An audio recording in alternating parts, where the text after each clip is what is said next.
How's it going, my amazingly bizarre people? We're back with another video on Bleach Rebirth for Souls, but today we're going to be talking about if Bleach Rebirth for Souls is really an arena anime fighting game. Now, before we hop into the conversation, go ahead and leave a like and subscribe, but tell me what you think down in the comments below. As I said in my my previous videos, we have been covering Bleach Rebirth for Souls a lot on this channel. I'm extremely hyped, excited for it. So if you're excited as me, go ahead and subscribe because we're going to be covering this game a lot as time continues to progress.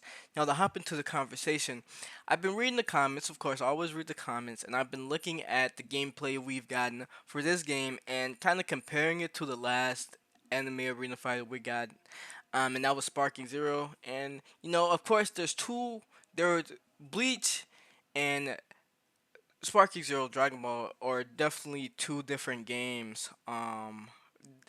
Almost entirely, but if they're like in the same genre, in the same genre of fighting game, then they should have very distinct similarities. You know what I'm saying?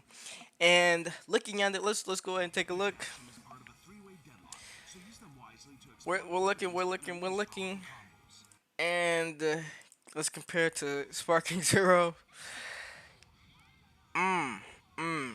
Like I said, of course, they're different games, but if they're in the same genre, they should have glaring similarities. But looking at it, I'm not seeing any like really any similarities at all. But when I think of games that are similar to this, you might have already seen it. But I think of JoJo's Bizarre Adventure All Star Battle R. And this is simply a 3D. This is more of like a traditional fighting game, but it's 3D because you can sidestep and things like that. I don't think they're gonna show it here, but you can like it's 3D. Okay, it's 3D. I'm sure you guys all know, but looking at it, let's go back. Let's go back. This is a little something right there. Like what's more similar? Right? I'm really thinking like these two go hand in hand, right? These two are in the same genre of game. Am I am I on to something here? I think we are. I think we are. I think I am. Especially oh yeah. Now you do get guard broken in this game. That's just something universal. With like fighting games in general. But yeah. And now that if we're understanding this, if we're seeing this as a 3D fighting game, I don't think there's any really need to worry about if this game is gonna be good or not, because of course when we're talking about arena anime fighting games, there's always a worry: is it gonna be good? Are they gonna mess something up? I mean, look at Jujutsu no Kaisen, Cursed Clash. That hasn't been something we've talked about in a long time, right? We really haven't been talking about that, but that was an arena anime fighting game, and that they definitely did try something different, but the execution was not the best. Definitely wasn't the best. At times that game could be fun, but overall it was not. It was not. I did enjoy playing it. I did definitely enjoy the videos I did on it. I'm not gonna say that. Those were good fun videos for sure. For sure.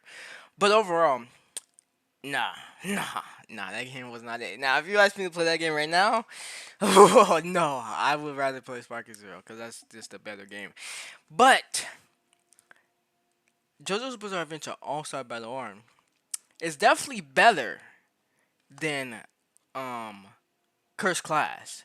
Now, the argument could be made if it's better than Sparking Zero. Definitely an argument that could be made. But that's not what we're here to talk about.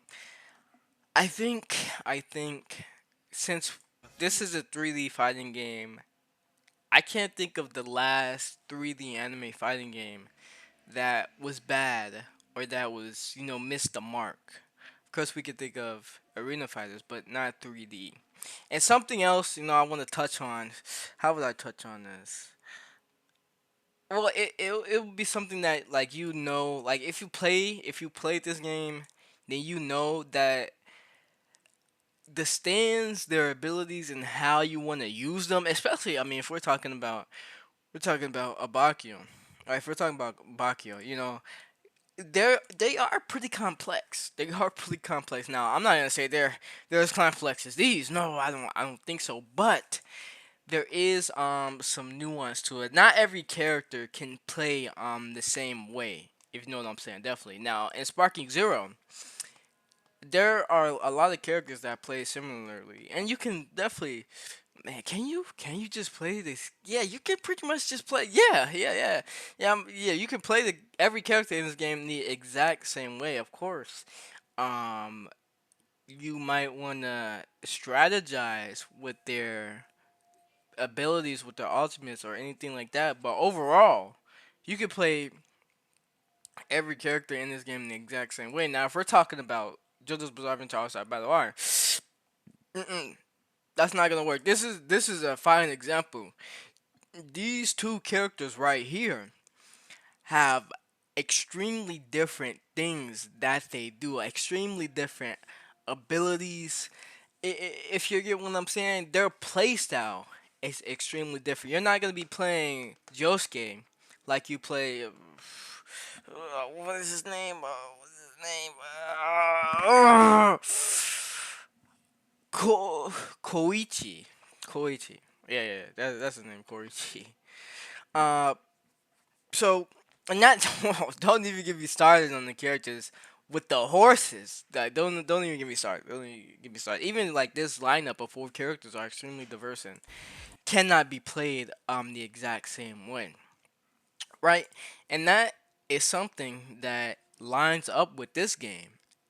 Although we haven't, or at least I haven't played any of these characters, we can tell by their abilities, their signature moves, things like that, that you're not gonna be able to play these characters the exact same. Like, no way, no way. These characters are completely unique. Like, each individual character is completely unique, and you're not gonna be able to play them the exact same way. Not possible. So yeah, I think that's about it. Um, Let me know what you guys think about what we talked about in the video down in the comments below. I do hope you guys enjoyed. That'll be it for today. Until next time.